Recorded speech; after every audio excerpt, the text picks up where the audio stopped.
kondisi norma-norma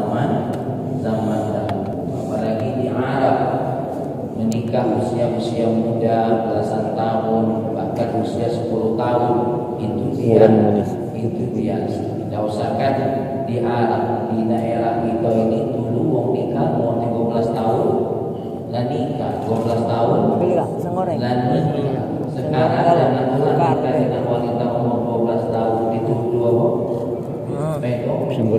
Pisang goreng. tukar. Jadi sebenarnya Pisang goreng halo. bukan itu Pisang goreng halo. tidak. Pisang goreng dah. Udah. Baik. Pisang goreng halo ini.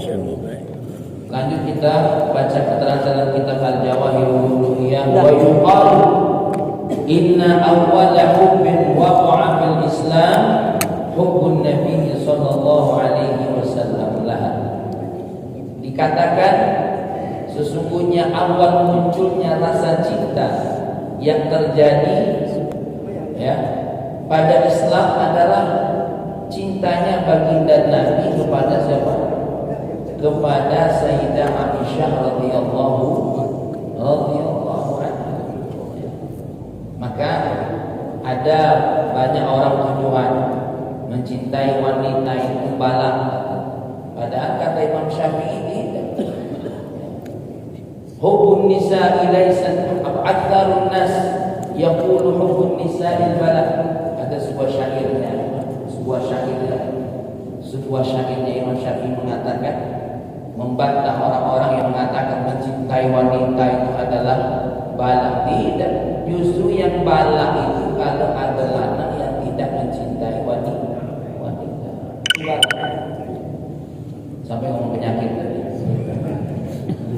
Ya, justru yang tidak mencintai wanita itu balak. Nah, yang jadi permasalahan bukan mencintai wanitanya, tapi menggunakan nama cinta untuk menodai wanita. Karena zaman sekarang ini kapan lanang nyebut cinta itu nanti tak buktinya nanti cium pula. Ini dek, kau cinta lah dengan aku, cinta. Mana buktinya? Nah ini makanya Kak Nusron tobatlah. Karena banyak orang menggunakan kata cinta ini untuk menodai. Karena sejatinya mencintai itu apa? Menjaga, memelihara, membimbing dan melindungi. Baik. Wa kanat radhiyallahu anha sha'imatan dahri, sahibatan karamin wa zuhd. Yang namanya Sayyidah Aisyah itu adalah seorang wanita yang mengamalkan puasa 1 tahun penuh kecuali pada waktu-waktu yang diharamkan untuk puasa. Sahibatan karamin wa zuhdin. Beliau itu adalah seorang wanita yang punya nilai-nilai kemuliaan dan zuhud. Ini akan diceritakan. Ya.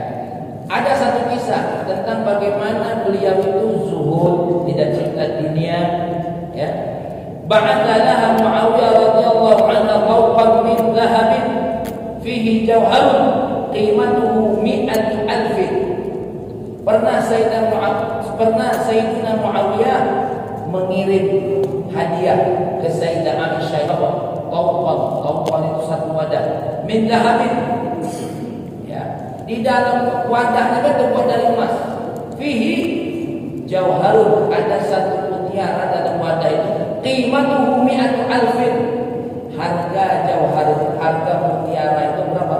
100.000. Faqassamatu baina azwajin Nabi. Dapat hadiah itu mutiara dan dibagikannya di antara istri-istri Nabi. Kira-kira kalau seandainya Ustaz Ali dapat hadiah itu mungkin berbagi lah. Bagi dari rai-rai dan mungkin. Ini Sayyidah Aisyah sakit beliau seorang wanita yang punya nilai zuhud. Ibu-ibu kalau dapat hadiah mah itu kebetulan tahu suami itu yang sudah tinggal punya sekian banyak istri dibagi dan kira-kira. Halo. Tidak usah jawab, aku lah tahu, diam, kamu telah jawab. Maaf baik. Maaf baik. Ini Sayyidah Aisyah sahibatul karamin, wongnya karam itu dermawan, senang berbagi, ya, tidak kalah menikmati sendiri, apalagi beliau jauh dari hukum dunia yang disebut dengan zuhud. Kemudian dapat kiriman lagi, wa ba'atha laha Abdullah bin Zubair. Ya, Abdullah bin Zubair memberikan hadiah malan fi ghirarataini, apa ghirarah? Bahasa lain dari wadah. Dua wadah. Nahwa zamanina wa mi'ati alfin, yang isinya senilai seharga 180.000. 180. Wa farraqahu 'ala nas. Hadiah yang isinya harta tadi dibagi dengan masyarakat yang ada di situ. Wa amsat wa hiya sha'imatan wa amsat wa hiya sha'imatun wa ma indaha dirhamun. Setelah dibagi dia tetap puasa. Tetap puasa itu apa kok? Wa aftarat bi khubzin wa zaid. Walaupun dapat hadiah segitu banyak, dia bukanya hanya dengan roti dan minyak zaitun. Kalau kamu ini Masya Allah, penceramah belum selesai, roti goreng pun habis entah kamu. Ada keluar. Ini bes kakek, ustaznya disuruh duluan, banyak yang ngejar. Ya. Faqila laha, lalu dikatakan kepada Sayyidah Aisyah, hala abqaiti dirhaman fatashtari bihi lahma. Aku dah kalah kau tinggalin 1 dirham lalu beli daging. Faqala law dzakarta la fa'alta. Kalau kamu ingat apa? Ingat jannah, ingat neraka, ingat tentang bagaimana baginda Nabi baiknya, la fa'alta, kamu pasti akan melepaskan dunia itu semua. Ya, melepaskan dunia itu semua. Ya.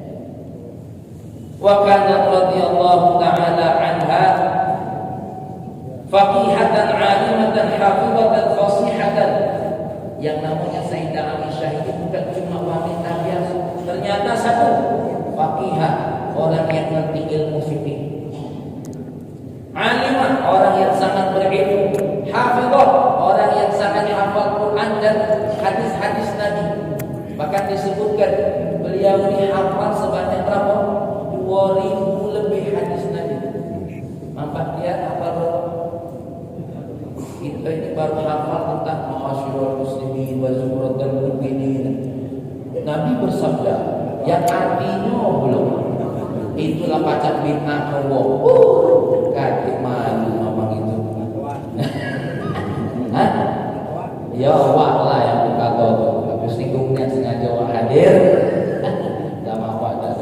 Nah itu. Ini 2000 hadis. Ya.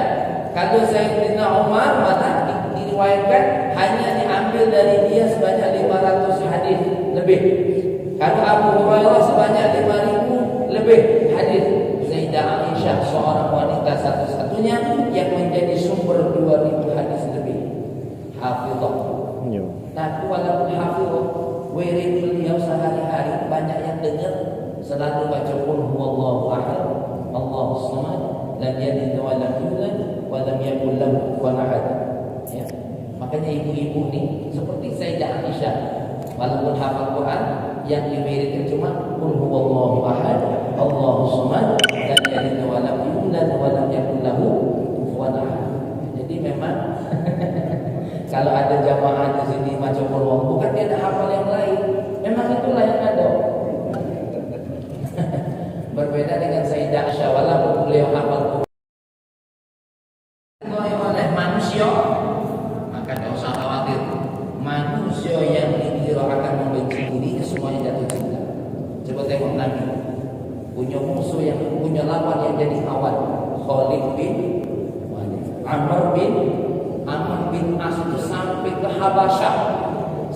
Habasyah, hanya untuk menjatuhkan Muhammad, Nabi kita Muhammad sallallahu alaihi wasallam. Sampai Abu Musa al-Asy'ari itu kalah gaya diplomasinya dengan Amr bin As, tapi jadi kawan sampai jadi ini ribut antara menjual skincare dan menjual skincare, live-nya ditonton.